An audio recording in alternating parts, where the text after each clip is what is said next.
तर दीपा मॅम, आपण आता या पार्टमध्ये हेल्थ इन्शुरन्स रिलेटेड चर्चा करू. तर त्याबद्दल आम्हाला गाईड करा की काय असतं, त्याचे टाइप्स वगैरे काय आहेत, कन्फ्युजन काय आहे म्हणजे लोकांमध्ये. तर एक तर करोनाने आमचं काम सोपं केलंय. करोनामध्ये अवेअरनेस आली आहे. अवेअरनेस आला लोक. हेल्थ इन्शुरन्स हवंच, कायम हवं.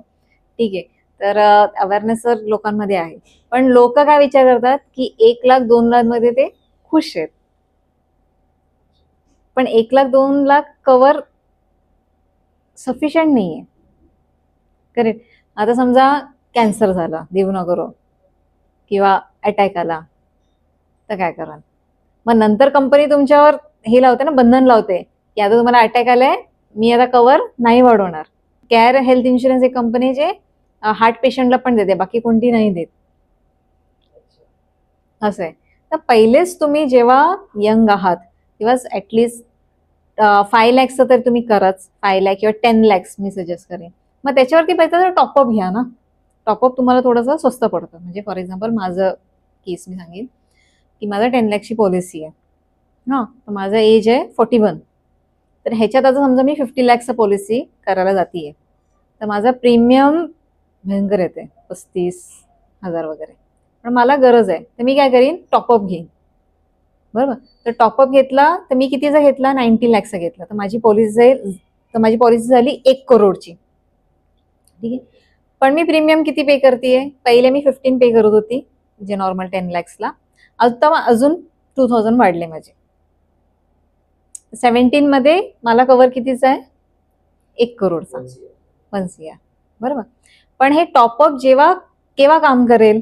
जेव्हा माझा बेस पॉलिसी यूज होईल तेव्हा. म्हणजे मी ऍडमिट झाली आणि माझं क्लेम आला 20 लॅक्सचा एक्झाम्पल, तर 10 लॅक्स बेस पॉलिसीमधून निघेल आणि 10 लॅक्स रेस्टवाले टॉपअप मधून निघते. तर मला चांगलं आहे ना, की असं तर नाही होऊ शकत. म्हणजे असं मी सांगू नाही शकत ना की मी ऍडमिट झालं तर नाही 1-2 लाख मध्ये माझं होऊन जाईल. म्हणजे कोणी नाही सांगू शकत. आजारपणा, जसं मी तुला पहिले पण एकदा सांगितलेलं की माझा एक क्लायंटचा फोन आलेला, जस्ट मी एक SIP करत होती, तेव्हा त्या म्हणता की मॅडम प्लीज फोन ठेवू नका, मी खूप ह्याच्यात आहे. तर त्याला तर वाटलेलं की त्याला काहीच नाही होणार. तो आणि तो यंग आहे, 33 इयर्स, 30 to 33 इयर्स आहे. तर या केसमध्ये हेल्थ इन्शुरन्स होणं आणि एड्युकेट होणं जाम गरजेचं आहे की ऍटलीस्ट 5 to 10 लॅक्सचं तुम्ही कव्हर ठेवा. कोणतं म्हणजे जास्त चांगलं आहे, म्हणजे कॅशलेस की रिइंबर्समेंट? आता समजा तू कुठे अंबरनाथला राहतो, बरोबर, तर तिकडे फोर्टिस नाही आहे. I think so. आहे का फोर्टिस? फोर्टिस नाही आहे. फोर्टिस कल्याणला आहे. ठीक आहे. तर असं काय असू शकतं की त्या इन्शुरन्स कंपनीशी लिंक नसेल. आता बदलापूरमध्ये कोणतं आहे केअर हेल्थ इन्शुरन्स जर का हे केलं तर धन्वंतरी आहे, मग नंतर अपोलो आहे, असे सगळे हॉस्पिटल आहे. बरोबर. तर तिकडे तू नसशील आणि तुझ्या इमर्जन्सीमध्ये तुला ऍडमिट करावं लागलं, तर ते कंपनीशी लिंक नाहीये, मग ते रिइंबर्समेंटमध्ये जाते केस. पण ते कंपनीशी, तर माझं सजेशन नेहमी असं असेल की कॅशलेसमध्येच जावा. तिकडे पण TPA बसलेले असतात, थर्ड पार्टी. तर ते सगळं तुम्हाला काही जे ऍडमिट करताना जे तुम्हाला एक सगळ्या हॉस्पिटलचा रूल वेगळा असतो. काही जण 10,000 विचारतात, किंवा ते सर्जरीवरती पण डिपेंड आहे तुम्ही कोणत्या सर्जरी करतायत. तर तेवढं ते डिपॉझिट घेणार, पण नंतर 45 डेजमध्ये तुम्हाला रिटर्न करतात ते. मग तुम्ही जसं डिस्चार्ज घेतायत ना, तर फुल पेमेंट कंपनी करून टाकते कॅशलेसमध्ये. रिइंबर्समेंटमध्ये तुम्हाला काय करावं लागतं की इनिशियली तुम्हाला सगळं पेमेंट करावं लागतं आणि सगळे बिलं सांभाळून ठेवायची, एक फाईल बनवायची. तर डॉक्टरचे पेपर्स, मेडिकलचे पेपर्स, मग तुम्हाला काय डायग्नोज झालंय ते, नंतर एक्सरे असेल, MRI असेल, जे काय असेल ते सगळं तुम्हाला मेंटेन करावं लागतं आणि ते नंतर आम्हाला द्यायचं. मग आम्ही कंपनीला देऊन ते फॉर्म ए भरून ते सगळं आम्ही प्रोसेस करतो. ते दिल्यानंतर 1 महिन्याने तुमच्या अकाउंटमध्ये पैसे येतात. पण ते कॅशलेस किंवा रिइंबर्समेंट असेल तर ते जे आपण एक्सपेन्सेस करतो हॉस्पिटलमध्ये, ते मिसलेनियस पण काउंट होतं की ते नाही काउंट होतं? छोटे मोठे काहीतरी ऐकलेलं की छोटे मोठे, ते तुम्ही एक रायडर घेतला ना, ते गेलं तर सगळं तुमचं कव्हर होतं. ते ते राईड क्लेम शील्ड म्हणून एक रायडर असतो, ते तुम्ही घेतलं तर सगळं कव्हर आहे. मेडिसिन किंवा ग्लव्ज इंजेक्शन मेडिसिन तर कव्हर आहे, पण नॉन सर्जिकल आयटम आहे ना, असे 45 आयटम्स आहे, ते कव्हर नाहीये. पण ते क्लेम शील्ड घेतलं ना तुम्ही तर कव्हर आहे. अच्छा, आणि एक असं ना waiting period and pre existing disease, त्याबद्दल काहीतरी एक्सप्लेन करा. प्री एक्झिस्टिंग डिसीज म्हणजे जसं की डायबिटीज, अस्थमा, थायरॉइड, बीपी, हे सगळं प्री एक्झिस्टिंग आहे.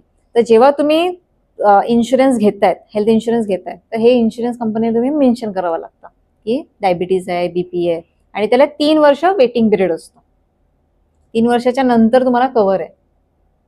पण हे तुम्हाला पहिले मेन्शन करावं लागतं. तुम्ही मेन्शन नाही केलं आणि नंतर कंपनीला कळलं की समजा एकट्याला डायबिटीज झाला, ठीक आहे, तर आता अरे डायबिटीज झाला, तर आता मला तर हेल्थ इन्शुरन्स लागेलच, आणि त्यांनी काढला आणि लगेच तो 6 महिन्यांनी किंवा 1 वर्षाने तो ऍडमिट झाला.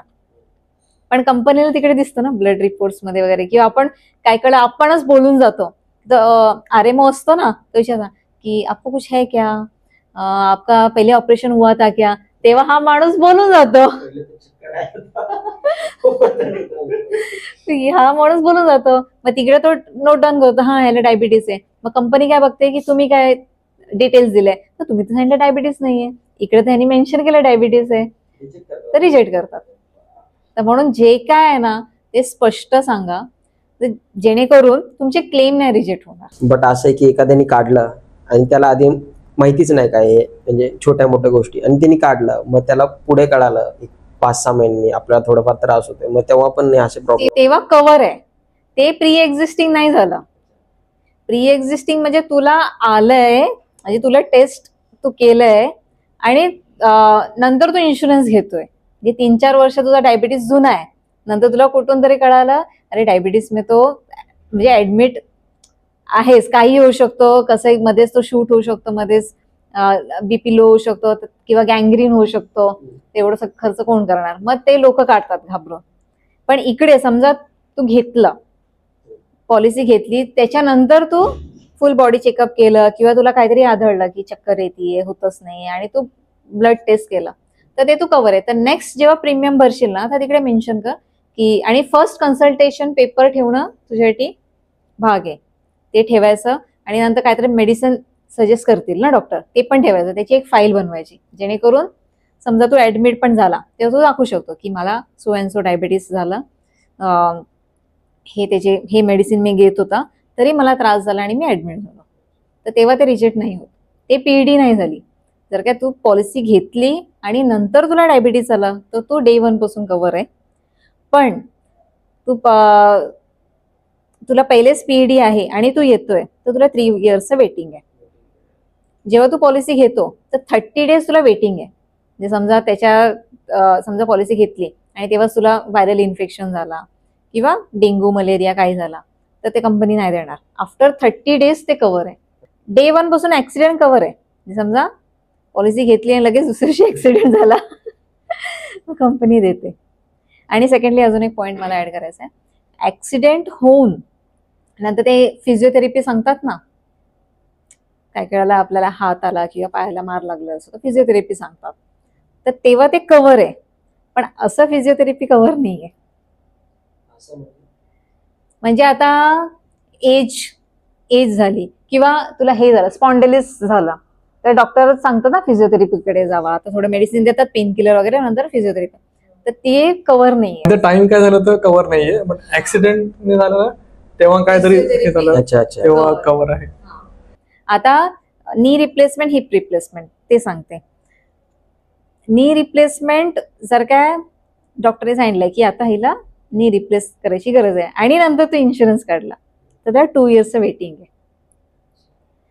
पण ऍक्सिडेंटनी नी रिप्लेसमेंट, हिप रिप्लेसमेंट आलं तर तू कव्हर होतो, कारण का ते ऍक्सिडेंटनी तो प्रॉब्लेम आलाय ना. आताच माझं एक क्लायंटचं झालं, नी मध्ये असे रॉड्स वगैरे बसवले, तर ते कव्हर आहे, त्याच्यात काही प्रॉब्लेम नाही. आणि जे आता आपण हे करतो, इन्शुरन्स घेतो, तर कोणता एका मिडल क्लास माणसाला कोणता हेल्थ इन्शुरन्स इनफ आहे, म्हणजे कितीचा, 2 लाख झाला, 5 लाख किंवा 10 लाख, कितीचा इनफ आहे? मी तर मिनिमम 5 लाख सांगेन, की समजा एकदमच होत नाहीये तर 5 लाखचं तुम्ही घ्या, ठीक आहे. पण ऍक्च्युअल मध्ये 10 lakhs घेतलं तर बरं बेटर आहे. 10 lakhs घेऊन नंतर तुम्ही टॉपअप घ्या, जसं मी केलंय. नका माझी 1 CR ची पॉलिसी झाली, तर मला काहीच आता टेन्शनच नाही. कोणतं पण आजार आला तर असं काही प्रॉब्लेम नाही. पण मिनिमम तरी 5 lakhs तुम्ही ठेवा. त्यात आपल्याला कितीचा पडेल, म्हणजे जर आता 5 lakhsचा घ्यायचा आहे त्याला आपल्याला मंथलीचा किती प्रीमियम भरेल? मंथली नाही रे, मंथली म्हणजे तेच रे, टोटल अमाऊंट वर्षाचा किती? 36 एज आहे फॉर एक्झाम्पल, 36 एज आहे तर त्याला इंडिव्हिज्युअलसाठी त्याला समथिंग अराउंड 17-18 पर्यंत पडतं ॲन्युअली मंथली. आणि फॅमिलीचा असेल तर अजून वाढेल. पण मेन जो प्रपोजल असतो ना त्याच्यावर तो, आता समजा हजबंड वाईफ आहे पण बायकोची एज जास्त आहे तर बायको प्रपोजल होते, म्हणजे तिचं नाव पहिले टाकावं लागतं कारण का तिची एज जास्त आहे ना. समजा तिची एज 37 आहे, हजबंडची एज 36 आहे, तर तिला मेन करावं लागतं आणि तिच्याप्रमाणे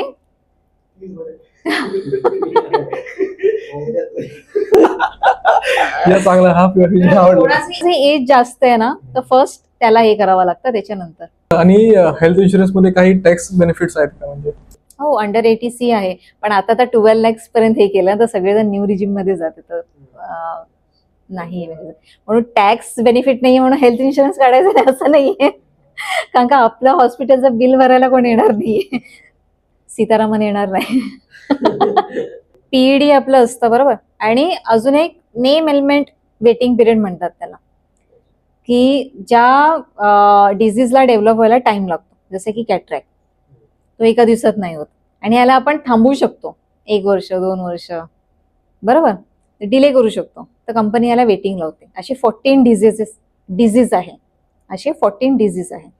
तर एक तर कॅटरॅक्ट झाला, मग नंतर ENT, टॉन्सिल्स वगैरे असतं काय काय त्यांना ते, आता मग गर्भकोशामध्ये हे होतं सिस्ट, अशी गाठी होतात ते पण एका दिवसात नाही होत, त्याला पण वेटिंग असतं. हर्निया, मग स्किन डिसीज, ह्याला सगळ्याला वेटिंग आहे. तर लोकांना काय वाटतं की पॉलिसी तर घेतात तेव्हा आयदर ॲडवायझरची चूक असेल किंवा मग क्लायंट असेल की पूर्ण नाही ऐकत की जे जे सांगतायत, तर तिकडे मग लोकांना वाटतं की नाही माझा क्लेम तर रिजेक्ट झाला. या केसमध्ये होतात, कारण का हे सगळे नेम एलिमेंट असतात. 14 डिझीज आहे, ते पहिले तुम्ही बघून घ्या की ते जर का तुम्हाला आहे आणि तुम्ही लगेच घेतलं, म्हणजे जसं पॉलिसी घेतली आणि वर्षामध्येच तुम्ही क्लेम घेतलं तर ते रिजेक्ट होणार. कारण का खूप ह्याच्यात जे स्टार्टिंगला हेल्थ इन्शुरन्स आला होता ना, खूप जणांनी असं केलं की आता कॅटरॅक्ट झालाय किंवा नी रिप्लेस अँड हिप रिप्लेसमेंट, तर एजनी येतं नी रिप्लेसमेंट, त्याला मग वेटिंग आहे 2 years. म्हणजे आपण एक एक्झाम्पल बघू की आता एखाद्याने काढलं, हेल्थ इन्शुरन्स काढलं आणि त्यांनी एका वर्षातच याचं ऑपरेशन केलं, हर्नियाचं ऑपरेशन केलं, तर मग ते रिजेक्ट होणार. म्हणजे तुम्हाला 1 वर्षानंतरच ट्राय करायचं आहे. पण ते आपण वेट करू शकतो ना त्यामध्ये असं. हा, पण आता समजा तो वर्षांनीच आलाय आणि तो चांगला डेव्हलप झालाय की त्याला सहनच होत नाहीये, किंवा कॅटरॅक्ट मध्ये पण असं तो पूर्ण पिकल्यानंतर तू किती वेट करशील, तेव्हा त्या कंडिशन मध्ये करावंच लागेल. आणि त्याच्यात पण कॅटरॅक्ट मध्ये पण अजून एक मी पॉइंट ऍड करेन की तुम्ही असं सांगाल की हा वाला लेन्स बसवा, फॉरेनचं बसवा, तसं नाहीये. त्याच्यात पर आहे 30,000 कव्हर आहे, पर आहे 30 to 40. हा म्हणजे स्पेसिफिक अमाऊंट, म्हणजे एवढ्या ह्याच्यात या लेन्स मध्ये तुम्हाला व्यवस्थित दिसेल, पण तुम्हाला अजून हवं आहे, त्याच्यात ब्युटी हवी आहे. जसं 2 दिसले पाहिजे. इन्शुरन्स आहे महागातलं बघू.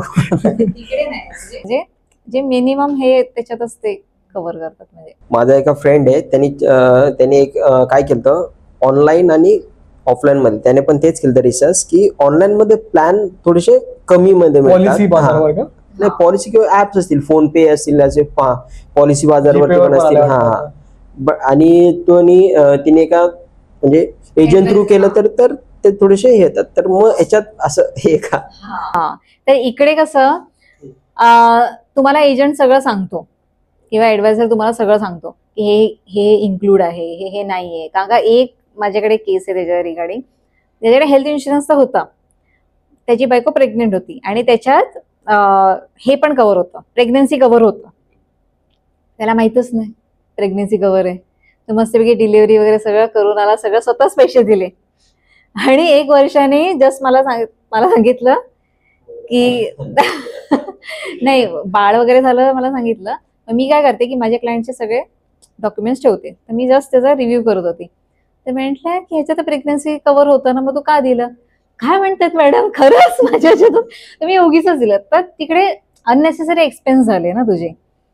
प्लस केअर हेल्थमध्ये एक पॉलिसी आहे जे 30% डिस्काउंट देतं फर्स्ट इयरला, बरोबर. सेकंड इयरला 20% डिस्काउंट येतं, थर्ड इयरला 10% डिस्काउंट येतं. तर ते जो ऑनलाईन मध्ये आहे ना, ते 30% लेस करू नये. मग क्लायंटला काय वाटतं की हेच माझा प्रीमियम आहे, मग ते लगेच घेतात. पण लास्टला समजा 1 लाखची पॉलिसी आहे एक्झाम्पल, तर फर्स्ट इयरला त्याला 70,000 भरायचं आहे, सेकंड इयरला त्याला 80,000 भरायचं आहे, थर्ड इयरला त्याला पूर्ण भरायचं आहे, सॉरी 90 भरायचं आहे, फोर्थ इयर पासून त्याला पूर्ण 1 लाख भरायचं आहे. पण इकडे क्लायंटला काय वाटतं की 70,000ची पॉलिसी आहे, मग तो लगेच घेतो.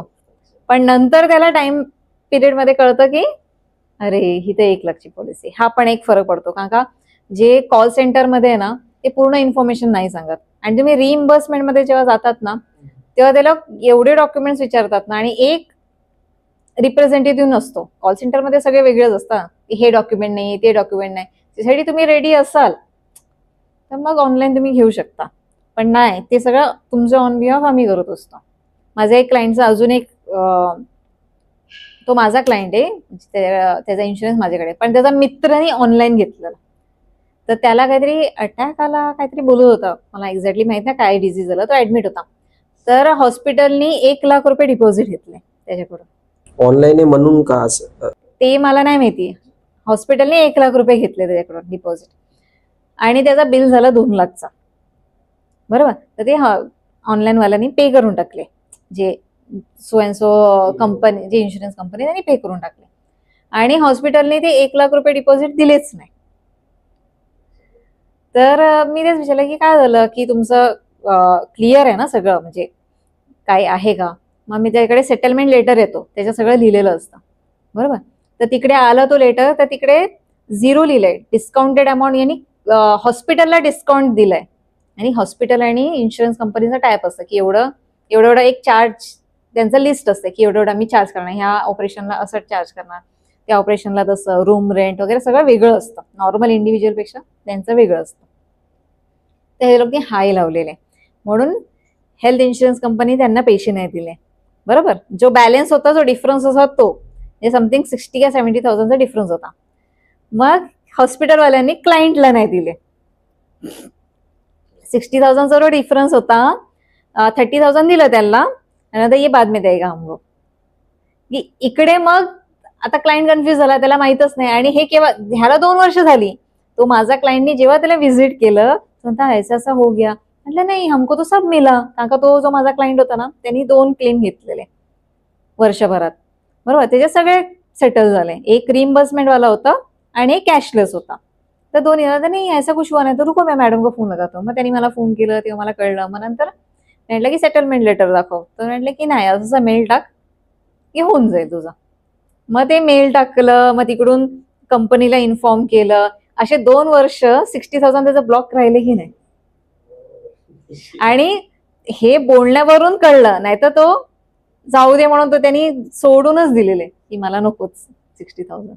तर असं पण प्रॉब्लेम येतो. म्हणून त्याच्यामुळे तिकडे कंपनीला हे हवंच, कळलं का? स्वतःहूनच घ्या. तर लाईफ इन्शुरन्स मध्ये पण तसंच होतं की विदिन 24 to 48 hours आपल्याला सांगावं लागतं कंपनीला की सो अँड सो पर्सनची डेथ झाली आहे, ठीक आहे. आणि तेव्हा काय होतं, त्या पिरियडमध्ये घरी तर ऑलरेडी सगळेजण टेन्शनमध्ये, सगळं का गेलंय पर्सन. मग त्याच्यात ती जो लेडी आहे, असा आपण विचार करूया की हस्बंडची डेथ झाली आहे, ठीक आहे, आणि ती लेडी गेली, लेडीला दुःख आहे. तर ती फोन समजा ती फोन कशासाठी करते, कारण का फॅमिलीला सांभाळायचं आहे, दुसरं कोण सांभाळणार आहे. पण आजूबाजूचे काय विचार करते की ही फोन करतीये आणि नवरा इकडे हे आवाज, पण तिला माहिती ना तो केस, करेक्ट, तो एक प्रॉब्लेम येतो. सेकंड, सगळे डॉक्युमेंट्स, पंचनामा होतो, मग नंतर डेथ सर्टिफिकेट, हे सगळं आपल्याला सबमिट, हे सगळं तिला रेडी करायचंय. त्या लेडीला.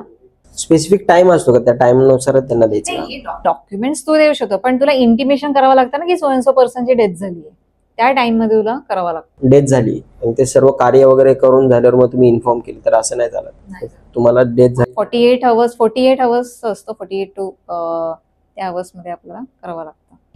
मग इन केस जर कोणी नाही केलं तर मग ते गेलं? नाही गेलं असं नाहीये, मग ती लेंदी होऊन जाते प्रोसेस, मग अजून ते लोक टाइम घेतील. का नाही केलं काय काय सगळं. नाही बट काय असं दुःख आहे, एवढं मोठं दुःख आहे आता 48 आवर्स मध्ये नाही झालं एखाद्याला सांगता.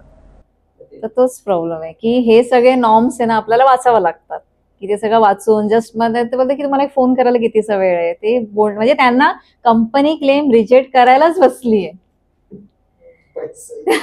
कारण का तू विचार कर की जो लाईफ इन्शुरन्स असतो ना तो प्रीमियम कमी असतो त्याचा, आणि अर्ली एज मध्ये काढला तर अजून कमी असतो. समजा 10,000चा 12 PPT भरतोय म्हणजे प्रीमियम पेइंग टर्म 12 वर्ष तो भरतोय, तर 10,000च्या हिशोबाने किती झाले, 1,20,000. तो कव्हर कितीचा घेतोय, 1 करोडचा. तर असं बघायला गेलं तर कंपनीचा लॉस आहे ना, समजा 5 वर्षात गेला तर काय.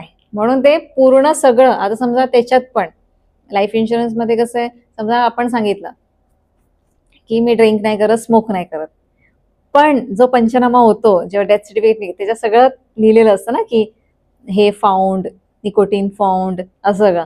मग म्हणतं की हा तर स्मोक करत नव्हता, मग निकोटीन कसं आलं ह्याच्या बॉडीमध्ये. आता ऍक्टिव्ह स्मोक आणि पॅसिव्ह स्मोक मध्ये डिफरन्स दिसून येतो.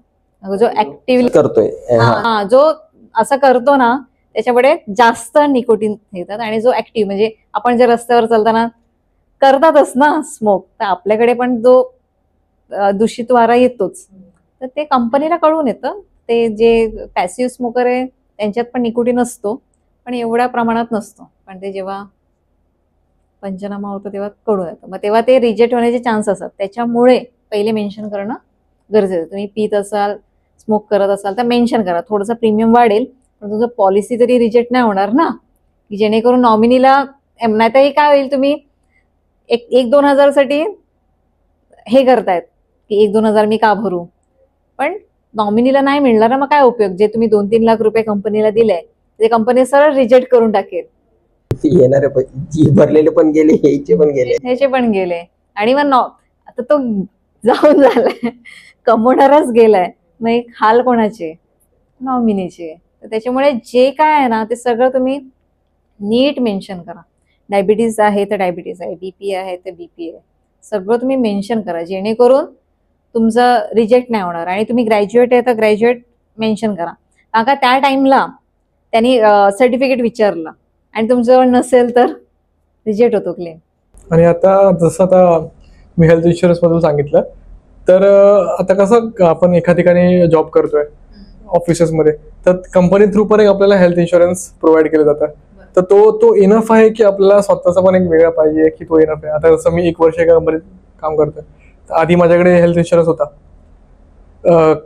स्वतः काढलेला, तर न्यू कंपनीमध्ये जॉईन झाल्यानंतर त्यांनीच वेगळा दिलाय, तर तो मी बंद करून तो चालू ठेवू शकतो की दोन्ही पण मला चालू ठेवायला. जेव्हा तो कंपनीचा इन्शुरन्स घेतो ना, तर एक तर तू डिसाईड करायला पाहिजे की स्टार्टअप कंपनीमध्ये जातोय तिकडे तुला नाही मिळणार इन्शुरन्स, तर तू मेक शुअर केलं पाहिजे की सगळे चांगले म्हणजे लिमिटेड कंपनी ह्याच्यातच तू करतोय, तर मग ठीक आहे चालेल तू घेऊ शकतो. पण नंतर माझं सजेशन असेल की एक जस्ट 45च्या नंतर तरी घे, का 40च्या नंतर तरी घे, का त्या टाइमला आपल्याला प्री एक्झिस्टिंग डिझीज आलेले असतात सगळे डायबिटीज, मग नंतर ते कंपनी नाही कव्हर करणार ना त्या केसमध्ये. कम्प्लिटली समजा तुझी सॅलरी कमी आहे तर ऑफिसचं ठीक आहे, आणि मग त्याच्यात टॉपअप घे. समजा 1-2 लाखचा आहे मग टॉपअप घे, 5 लाखचा 10 लाखचा टॉपअप तुला वार्षिक 3 ते 4 हजारचा असतो टॉपअप, तर तू करू शकतोस. पण नाहीये तसं, बरोबर. तुझी सॅलरी चांगली आहे तर माझं सजेशन असेल की स्वतःचा एक इन्शुरन्स, की जेणेकरून काही तुला झालं, का कंपनीचं जास्त असं किती असेल 5 लाख 10 लाख 10 लाख नसतो 5 लाख, मग तुला तेवढं कव्हर नाही आहे ना तू. आणि समजा तू कंपनी सोडली, तुझा जॉब आफ्टर 60 तू कंपनी सोडली, तुझा इन्शुरन्स पण संपला, मग त्याच्यानंतर तू काय करशील? मग तुला त्या टाइमला तू घ्यायला जातो तर त्याचं प्रीमियम हाय असतं, तुझं काय अटॅक वगैरे आला तर ते कव्हर नसतं, मग कंपनी तुम्हाला देत नाही. तुझं सॅलरी चांगली असेल तर माझं सजेशन असेल की न्यू एक पॉलिसी घ्या, पण नसेल तर मग टॉपअप घ्या. समजा तुमचा प्रीमियम जास्त येतोय तर तुमच्याकडे आज सध्या नाहीये तर माझं सजेशन असेल की मंथलीवाला घ्या, तुम्हाला EMI वरती तुम्ही भरू शकता. आणि मग नंतर काय करा की 6 मंथचा टेन्युअर ठेवा आणि ते पे करून टाका, तर तुम्ही इन्शुअर्ड पण झालात. बरोबर. मग आफ्टर म्हणजे 7व्या महिन्यापासून तुम्ही काय करा, SIP स्टार्ट करा डेट फंड्स मध्ये. ठीक आहे, SIP तुम्ही चालू केली, 6 महिने परत सेम असंच विचार करा की माझं EMI चालू आहे, ते पूर्ण भरा, तर तुमच्याकडे ती अमाऊंट जमा झाली. मग नेक्स्ट इयर पासून पे करून झाल्यावर मग 6 मंथ हे मग नेक्स्ट इयरला तुम्हाला प्रश्नच नाही ना EMIचा, तुम्हाला कुठून लोन घ्यायची गरजच नाही की ते विड्रॉ करा आणि हेल्थ इन्शुरन्स पे करत राहा. डेट फंड्स पण म्हणजे लिक्विड, ज्याच्यात तो मायनस मध्ये नाही जाणार, कारण इयरली आपल्याला विड्रॉ करायचं आहे. म्हणजे तिचे ना अमाऊंट उचलून फक्त याच्यात टाकायचं. ती मंथच्या समजा आता जॅनला तू पॉलिसी घेतोय, बरोबर, जून पर्यंत तू EMI भरशील फर्स्ट केस मध्ये, म्हणजे तुझ्याकडे नाहीच आहे हेल्थ इन्शुरन्स. मग बाकी जुलै पासून तू SIP स्टार्ट करशील डेट फंड्स मध्ये, ते डिसेंबर पर्यंत. मग जॅनचा तुझा रिन्युअल आला मग ते विड्रॉ करते अमाऊंट आणि हेल्थ इन्शुरन्स घे, जेणेकरून तुझा लाईफ कव्हर पण होतंय. म्हणजे त्याच्यात पण खूप जण मला सांगतात नाही मॅडम पैसेच नाहीये जमा होतात, तर मग मी असं म्हणते की भेटलंय की बघ एमर्जन्सी सांगून येत नाही, ऍडमिट तू कधीही होऊ शकतो, नाही झालं तर बेस्ट आहे, पण कधी होऊ शकतो. त्या टाइमला तू थोडी तिकडे जाऊन सांगणार नाही सर हॉस्पिटल पैसे लिहून ठेवा, बघू पुढे. तर असं नका करू की घेऊन टाका. तुम्हाला जर का नाहीये तर EMI ची पण सुविधा आहे, EMI ने स्टार्ट करा, मग नंतर SIP स्टार्ट करा. हे 6 मंथ्स मी का सांगितलं, का ती अमाऊंट मग तुला नेक्स्ट इयरला पे करायला परत प्रॉब्लेम होईल ना, EMI तुला करावा लागेल. मग ते 6 मंथ्स मध्ये कव्हर कर, मग नंतर ते जे अमाऊंट आहे 25,000 डिवाइड बाय 12 कर, म्हणजे 1,500, म्हणजे असं बघायला गेलं तर 2,000 होतात. 2,000 ची तुला पर मंथ SIP पडेल. आता 6 मंथ साठी करताय तुला 4,000 भरावे लागेल इनिशियली, फर्स्ट टाइम मी सांगते. सेकंड टाइम साठी डिवाइड बाय 12 करून तू स्टार्ट कर. आता आपण जसं इन्शुरन्स काढतो हेल्थ इन्शुरन्स, तर काय काय लोक असा विचार करतात की आता आपण 15-20 हजाराचा जो प्रीमियम आहे वर्षाचा तो भरून हेल्थ इन्शुरन्स काढला, पण त्या पूर्ण इयर मध्ये आपल्याला काय झालं नाही, मग तो 15-20 हजार वेस्ट आहे. मग असा विचार करतात. मग त्यांना कसं त्यांना समजावून करत येतं, तर त्यांना काय तुम्ही सांगाल? मी नेहमी तेच सांगते की 15,000 तुम्ही काढतायत, मान्य आहे की काही नाही झालं तर वेस्ट ऑफ मनी तुम्हाला वाटतंय, पण समजा तुम्ही ऍडमिट झालात आणि तुम्हाला 1 लाखचं बिल आलं तर चालेल का? तर त्याच्यात पण मला लोक विचारतात मी तर यंग आहे मला काय होणार. तर माझं त्यांच्यासाठी हेच प्रश्न आहे की तुम्हाला कसं कळेल की आजार कधी पण येऊ शकतो. म्हणजे असे खूप सारे केस होतात की आता आपण ऐकतो की अटॅक आला मध्ये, जसं डान्स लग्नाच्या हळदीत नाचतोय आणि लगेच तो ढापदिशी पडला, नंतर आपल्याला कळलं की त्याला अटॅक आलाय. तर या केसमध्ये तुम्ही काय कराल? किंवा बाथरूम मध्ये पडून पाय फ्रॅक्चर होतो, बाकी कुठे जाऊ दे आपण घरात पडून सुद्धा पण पाय फ्रॅक्चर होतो, तर तेव्हा तुम्ही काय कराल? त्यासाठी गरजेचं आहे, त्यासाठी गरजेचं आहे. आणि असं कुठलं जुगाड आहे का की आता आपण प्रीमियम नाही घेतला, अरे मला जसं क्लिक झालं असं काय असेल का की आता जसं मी प्रीमियम हेल्थ इन्शुरन्स नाही घेतला तर इन केस काहीतरी झालं, फ्रॅक्चर वगैरे झालं आणि आला 1 लाखाचा खर्च आला, एवढं येत नाही फ्रॅक्चरचा, तरी मला एक्झाम्पल म्हणून सांगतो, तर मी ते 1 लाख SIP म्हणून छोटी छोटी अमाऊंट म्हणून भरतोय. असा कुठला आहे का गोष्ट? हॉस्पिटल EMI टाइप बोलतोय, EMI टाइप भरतोय हॉस्पिटल असं की आता 1 लाख खर्च आला तसं भरतोय दर डॉक्टरची सेट 5-6 हजार भरतोय, तसं आहे. अजून आलं आहे बिझनेस अपॉर्च्युनिटी आहे आपल्याला. लाईफ इन्शुरन्स कोणी आणि का घेतलं पाहिजे? फर्स्ट एक्झाम्पलच आपण बघू, 3 जणांचा पकडू. तो सिंगल अर्नर आहे की त्याचे मम्मी पप्पा बहीण मग नंतर भाऊ भाऊ वहिनी हे सगळे डिपेंड आहे बायको वगैरे. बायको सगळेच, तर त्याला फार गरजेचं आहे, त्यांनी लगेच काढलं पाहिजे इन्शुरन्स. ठीक आहे, कारण का त्याच्या इन्कम वरती घर चालतंय. आता समजा तोच नसेल, ट्रेन ऍक्सिडेंट मध्ये गेला, मध्ये अटॅक आलं किंवा काही होऊ शकतो, रोड ऍक्सिडेंट झाला, तो गेला, तर मग ही फॅमिली कुठे जाईल? त्यांनी लगेच लाईफ इन्शुरन्स काढला पाहिजे. ठीक आहे. सेकंड, आता समज बायको पण अर्न करतीये, हस्बंड पण अर्न करतोय, मम्मी पप्पा पण त्यांचे अर्न करतायत, मग गरज नाहीये. पण त्यांच्यावरती खूप मोठा लोन आहे, म्हणजे त्यांनी घर घेतलं 1 कोटीचा, तर समजा हस्बंडची डेथ झाली तर बायकोवर लोड येईल, बायकोची डेथ झाली तर हस्बंडवर. मग ह्या दोघांनी पण काढलं पाहिजे लाईफ इन्शुरन्स. आता थर्ड, लाईफ इन्शुरन्स पूर्ण याचं भेटत नाही, पर्टिक्युलर पर्सनच भेटतं लाईफ इन्शुरन्स. सिंगल प्लॅन मध्ये तुझ्या इन्कम वर तू किती कमवतो, नाहीतर नोकर पण काढेल ना. म्हणजे मी विचार करतोय की Single म्हणजे हेल्थ इन्शुरन्स कसं आपण Combined. नाही, हे सिंगलच होतं, सिंगल होतं. पण समज असं खूप जण करतात, पण मी नाही सजेस्ट करत, की हस्बंडचं इन्कम समजा 65,000 आहे, बरोबर, तर त्याचा जो इन्कम आहे इंटू 12 तर वार्षिक झाला, इंटू 20 टाइम्स त्याला कव्हर मिळतं, बरोबर.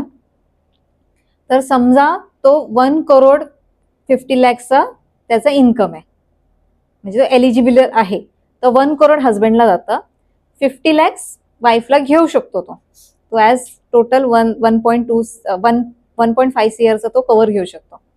पण ती हाऊसवाईफ आहे, मग तिला काय गरज? म्हणजे टेक्निकली बघायला गेलं तर तिची डेथ झाली तर फायनान्शियल लॉस नाही झाला ना, जो इमोशन आहे इमोशनल लॉस झालाय, पण फायनान्शियल लॉस नाही झाला ना. मग हाऊसवाईफला तुम्ही का इन्शुरन्स देता? किंवा मी असं पण बघितलंय की त्यांच्या सनला पण ते लोक देतात लाईफ इन्शुरन्स, पण तो थोडी काय कमवतोय, किंवा समजा त्याची डेथ झाली तर फायनान्शियल लॉस नाही झालाय ना. तर जो कमवतो ना त्याच्यावरती तुम्ही इन्शुरन्स काढा, आणि तो पण 60 पर्यंतच काढा, कारण का 60 पर्यंतच आपण वर्क करतो ना. जे आपलं इंडियनचं रूल आहे, जो रिटायरमेंट एज ते 60च आहे, त्याच्यानंतर आपण कोणावरती ते डिपेंड होतो. मग इन्शुरन्सचा काय मतलब राहिला? म्हणजे खूप जण देतात 75-80 पर्यंत, बरोबर, पण उपयोग म्हणजे काय, म्हणजे लॉजिक काय मला नाही कळत त्याच्यात. किंवा कोणाची 60 कंपनी वगैरे असेल, 60 पर्यंत काढला आपण आणि जगलो पुढं, तर मग पण तुझा प्रीमियम पण वाढतो ना, प्रीमियम वाढतो ना तुझा. 60 पर्यंत हे केलं तर प्रीमियम तुझा कमी असतो, पण तू 75-80 घेतोय, लॉंग घेतोय, तुझा प्रीमियम तू जास्त देतोय ना. 25-75 वर्षाचा प्लॅन बनवत असतो. तर कळालं. तर या केसमध्ये दोघांना पण गरजेचं आहे. आता तिसरी केस, सगळेजण आपापले आहे, लोन वगैरे काहीच नाहीये, हस्बंड पण वर्किंग आहे, वाईफ पण वर्किंग आहे, मम्मी बापांचं नाही, त्यांचं पण पेन्शन चालू आहे किंवा नाहीच आहे मम्मी बापा. तर या केसमध्ये कोणाला पण लाईफ इन्शुरन्स काढायची गरज नाही. माझं सजेशन असं असतं, कारण का कोणाचं पण हे नाही, सगळे आपले आपले इंडिपेंडेंट आहे, मग तुम्ही का काढतायत? किंवा तुमचा जो फ्युचर प्लॅन आहे की मुलं झाल्यानंतर बायको जॉब सोडणार आहे, मग तुम्ही काढा. असं तुमचं काहीतरी प्लॅन असेल, अगं ती नाही करणार, मग तुम्हाला गरजेचं आहे, कळलं. तर ह्या म्हणजे माझं सजेशन असं असेल की असा ह्याच्यात तुम्ही काढा, आणि 60 पर्यंतच काढा, त्याच्या पुढे नका काढू. जसं तुम्ही बोलला की 60 पर्यंत काढला पाहिजे. सो आता एखादा माणूस आहे, त्याची कंपनी आहे किंवा काहीतरी आहे की ज्याच्याकडून त्याचे पैसे येत आहेत, तो हा बिझनेस किंवा एनी अदर सोर्सेस, क्लिनिक वगैरे काहीतरी, जसं युट्यूब वगैरे चॅनल आहे, तर तिकडून त्याला इन्कम येते आणि तो 60+ झाला आता, तर त्या केसमध्ये काय करू शकतो? मेन आपण लाईफ इन्शुरन्स का करतो की आपल्या नंतर जे आहे त्यांच्यासाठी. Right right right. असे खूप मिससेलिंग होते, जसं तू विचारलं ते खूप चांगला कव्हर करणं गरजेचं आहे ऑडियन्सला, गरजेचं माझ्यासाठी नाही, मला माहिती होतं. गौरवचा point लक्षात ठेवा. खूप जण देतात 75, 80, 90 पर्यंत देतात, पण काय गरज आहे? तुझं प्रीमियम वाढतो ना, ते पण तुम्ही लक्षात घ्या. त्या डिफरन्सची तुम्ही SIP केली ना तर तुम्हाला जास्त, तुम्ही स्वतः बेनिफिट आहे, तर तुम्हाला काय बट तो प्लॅन फिक्स राहणार, प्रीमियम वाढत चाललाय. आता आपण 1 CRचे घेतले ना, प्रीमियम वाढत जाणार. मग तुम्ही म्हणले की 60 क्रॉस केलं नाही, तू एकदा प्लॅन घेतो ना तो फिक्स होऊन जातो. आता समजा तुझा बर्थडे सप्टेंबरमध्ये आहे बरोबर, तर तू सप्टेंबर 14 आहे, ठीक आहे. तर सप्टेंबर 1st पण तू घेतला ना तर तुझा प्रीमियम लॉक झाला. 1 CR जर तू पॉलिसी घेतली तर 1st तुझा लॉक झाला, तर तुला 12 वर्ष भरायचे. म्हणजे ते पीपीटी तू रेग्युलर पण घेऊ शकतो, म्हणजे 60 वर्षापर्यंत भरू पण शकतो, तुझ्यावरती आहे. 60 वर्षापर्यंत भरत राहा किंवा 12 वर्ष भर आणि 60 पर्यंत कव्हर घे, ठीक आहे. तर तो प्रीमियम तुझा लॉक झाला. समजा तुला 10,000 येते तर तुला फक्त 10,000 12 वर्ष भरायचं आहे आणि कव्हर तू घेणार 60 पर्यंत. क्लिअर आहे. हेल्थ इन्शुरन्स मध्ये तसं नाही, एव्हरी 5 इयर्स तुझं प्रीमियम वाढतो, बरोबर. आता तुला तुझी इन्कम वाढली, बरोबर, तुला 2 CR तू एलिजिबिलिटी आली तुला, तर वरचे जो 1 CR आहे त्याच्यासाठी मग तू वेगळा प्लॅन घ्यावा लागतं. आणि मग नंतर तुला जर का वाढवायचंय की नाही मला 80 पर्यंत कव्हर घ्यायचंय तर तू घेऊ शकतो. पण ह्या जो फर्स्ट प्लॅन मध्ये तू चेंज नाही करू शकतो. एकदा तू घेतलं ना तर ते लॉक झालं.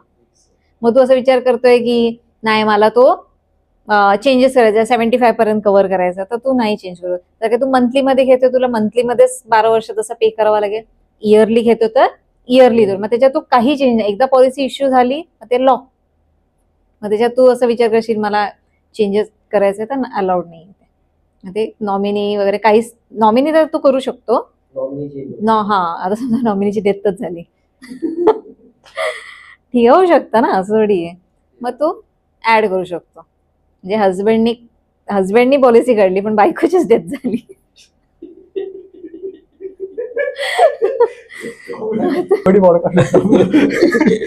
मग तो मुलाला वगैरे कोणाला तू ऍड करायचं ऍड करू शकतो. आणि आता तसं जर आपला कुठला प्रीमियम मिस झाला चुकून 1 मंथचा, तर 1 महिन्याचा घेतोय ना तू, मंथली प्रीमियम घेतोय ना, तुझी पॉलिसी लॅप्स झाली, संपली तुझी पॉलिसी. 6 मंथचा घेतला तुला 15 डेज ग्रेस मिळतो आणि 1 वर्षासाठी घेतलं तर 1 महिना तुला ग्रेस मिळतो. म्हणजे मला समजलं नाही. म्हणजे आता आपण मंथली भरतोय तसं बोलतोय मी, एकदा मंथली आपण मंथली जर काय, आता तू टर्म इन्शुरन्स तू मंथली भरतोय बरोबर, तू 12 वर्ष, तू 2 वर्ष खूप एकदम सिस्टमॅटिकली भरले, एकदम ह्यानी भरले, पण 3रं वर्षात तुला जमत नाहीये, तू नाही भरले, तुझी पॉलिसी लॅप्स झाली ना, तर परत पासून स्टार्ट करतो. पैसा कंपनी 6 मंथचं तू घेतलंय म्हणून मी कधी पण रिक्वेस्ट करते की तुम्हाला पॉसिबल आहे तर 6 मंथ्स ऍटलीस्ट 6 मंथचं घ्या. 6 मंथ्सने आपण भरू शकतो. हा 6 मंथ्सनी तू भरू शकतो. असं वेगळं हे असतं प्रीमियम पेईंग टर्मचं, वेगळं मंथली भरू शकतो, 6 मंथ्सनी भरू शकतो, वार्षिक इयरली भरू शकतो. तर इयरली भरचं तर 30 डेजचा ग्रेस पिरियड आहे. तुझं जर का तुला जमत नाही तर तू त्या पिरियडमध्ये भरू शकतो. आणि ह्याचा 6 मंथचा 15 डेजचा ग्रेस पिरियड आहे. मंथलीला काहीच नाहीये, तू उद्या नाही भरलं तर संपलं. मंथली म्हणजे एक फिक्स डेट आहे, तुम्ही त्या फिक्स डेटला भरत चाललेत मंथली मंथली मंथली. 6 मंथ म्हणजे 6 मध्ये समज जानेवारीमध्ये सुरू केलं तर जून पर्यंत कव्हर आहे. जानेवारी 15ला स्टार्ट केलं तर जून 15 पर्यंत कव्हर आहे. मग नंतर 15 पासून म्हणजे आपण या फर्स्ट डेट पासून लास्ट डेट पर्यंत म्हणजे Jan 15 टू जून 15 असं फिक्स, म्हणजे तुम्ही कधी भरू शकता ते. हा भरू शकतो कधी. तू 1 मंथ पहिला ते कंपनी तुला मेसेज टाकायला सुरू करतात प्लीज पे म्हणून. रिक्वायर्ड असतं की तोच मंथ मध्ये भरा, कारण का तो बिल रिसिप्ट जनरेट नाही होत. मग तिकडे पण खूप पॅनिक होतात, अरे मॅडम मैंने तो 1 महीना पहिला भरा, मेरे को रिसिट ही नाही आहे. म्हणजे तुझी डेट तर जाऊ दे, त्याच्यानंतर तुला रिसिट येईल. अशी थोडी आपण एक सिस्टम असते ना, ती ऑटोमॅटिक असते की आपण नाही की आपण कसं ते पावती पाडतो तसं नाही की पैसा आहे पावती पाड के दे दिया, असं नाही. ती ऑटोमॅटिक असते. जसं ते डेट झालं की रिसिट आपल्याला हे होते, तसं टेन्शन नाही घ्यायचं. आणि मग आपण हे पण करू शकतो, असं चेंज पण करू शकतो किंवा स्टार्टिंगला एकाने घेतलं मंथली बेसिसवर घेतलं नाही करू शकत, सांगितलं ना असं नाही, मग ते फिक्सच राहणार. ते फिक्स जे पॉलिसी घेताना मंथली घेते. म्हणून मी क्लायंटला 10 वेळा विचारते. का माझं एक क्लायंट झालंय तर मंथली घेतलं तर म्हटलं की बघ हे लॉक होऊन जाईल तुला आयुष्य, आणि त्याला 60 पर्यंत त्याला पे करायचं. रेग्युलर प्लॅन घेतला त्याने, म्हटलं आयुष्यभर तुला मंथली पे करावं लागेल. म्हणून ते ऍडवायझर करून घेणं गरजेचं आहे, बाकी पर्सनली आपण ऑनलाईन घेतोय. आणि काय काय केसमध्ये कसं होतं, माझ्याकडे तसं आलेलं हे त्याचं झालं आणि त्याने ऑनलाईन घेतलेली, मंथली घेतलेली, ठीक आहे, 800 रुपये काहीतरी त्याला पडत होतं. आता हे चांगलं आहे ना, 800 रुपये मंथली. कसं पण 800 रुपये आपण हॉटेलमध्ये वगैरे जातो तर पण खर्च होऊन जातात. त्याला 800 रुपये घेतले. त्याचा मोबाईल झाला खराब त्याला नोटिफिकेशन काय आलं नाही, त्याच्या पण डोक्यातून निघालं. का टेन्शन असतं ना, मोबाईल खराब झाला, आता कसं घेऊ नवीन मोबाईल, थोडेसे पैशाचा पण प्रॉब्लेम होत आहे, ते करून त्याला नोटिफिकेशन काय आलीच नाही, म्हणजे आली पण त्याला नाही समजली. मग नंतर त्याचा मोबाईल वगैरे रिपेअर वगैरे झालं, त्याच्यानंतर त्याला समजलं आपला डेट निकल गया. मग काय झालं, असं त्यांनी 4 वर्ष पे केलेली आणि 5व्या वर्षी ती लॅप्स झाली, बरोबर. मग त्याला जे त्याची एज असेल ना त्या एज पासून त्याला सुरू करावं लागतं. आता समजा तुम्ही 4 वर्ष भरले आणि तुमचं तर नोटिफिकेशन मिस झालं काही कारणाने, मोबाईल हे तर एक निमित्त होतं त्याच्यासाठी, पण बाकी बरेच कारण असू शकतात. तर तुम्हाला नवीन काढायचं आहे मग, आणि नवीन पासून सुरुवात करायची, आणि जे एज असेल त्या एजला जो प्रीमियम बसेल तो तुम्हाला घ्यायचा. आयडियल एज कुठलं आहे, आपण वर्किंग स्टार्ट करतो तेव्हाच की? तेच म्हणजे मी सांगितलं की ते सगळं लक्षात ठेवा की तुम्ही तुमच्यावर कोण डिपेंडेंट नसेल मग का काढताय तुम्ही, त्याच्याविषयी इन्व्हेस्टमेंट करा. आता समजा हस्बंड आहे, ठीक आहे, तर हस्बंडची इन्कम आपण पकडूया 40,000 आहे एक्झाम्पल, ठीक आहे. तर 40,000 इंटू आपण 12 करणार तर किती झाले, 4,80,000 इंटू 20 टाइम्स तुम्हाला कव्हर मिळेल, म्हणजे समथिंग अराउंड 96 lakhs 20 टाइम्स. हो 96 lakhs तो आहे, त्याला कव्हर घेऊ शकतो, ठीक आहे. तर या केसमध्ये ती आणि असा पण विचार करूया की त्यांनी काढलं 4-5 वर्ष त्यांनी भरलं आणि त्याची डेथ झाली, तर नॉमिनी काय करते, ते 90 lakhs ती विड्रॉ करणार, ठीक आहे. तर विड्रॉ करून ती SWP करेल, म्हणजे तिच्यावरती आता ती FD मध्ये टाकू शकते, कारण असं आपण विचार करूया तिला नॉलेजच नाहीये, तिने FD मध्ये टाकलं जे आपण नॉर्मल करतो, आणि तिकडून ती 6% विड्रॉ घेईल, करेक्ट. तर त्याची सॅलरी सारखी आली अमाऊंट 6% म्हणजे मग इनिशियली तिला काही त्रास नाही होणार ना. मग 2-3 वर्षात तिचा माइंड थोडासा स्टेबल होईल की हा ठीक आहे चला, मग ती पण काहीतरी काम करायला सुरू करेल. मग तेव्हाच्या स्टेजला तेच फॅमिलीला सपोर्ट करणार हे लाईफ इन्शुरन्स. तर हे असं तुम्ही विचार करून ते घेतलं पाहिजे की हे आपल्यासाठी नाहीये, हे आपल्या नॉमिनीसाठी आहे, की जेणेकरून माझ्या ॲब्सेन्समध्ये नॉमिनीला त्रास होता कामा नये, की नॉमिनी कोणासमोर हात पसरता कामा नये. तर तिचं एक लाईफ सेक्युअर, तिचं पण मेंटल स्टेबिलिटी असेल ना. नाहीतर फर्स्ट डेथ झालं तर कसं असतं, 1 महिना बघतात, मग नंतर आता तुझं तू बघ ना, आता झालं असं. काका तो जो दुःख आहे ना, डेथ झाली आहे ना त्याची, तो तात्पुरतं असं, कारण का पेन आहे ना आपण लवकर विसरून जातो. जे हॅपीनेस आहे ना आपला लॉंग, कधी पण तू लक्षात ठेव, पेन आहे ना आपण लवकर विसरतो, हॅपीनेस आपल्याला लॉंग टर्म लक्षात राहतं.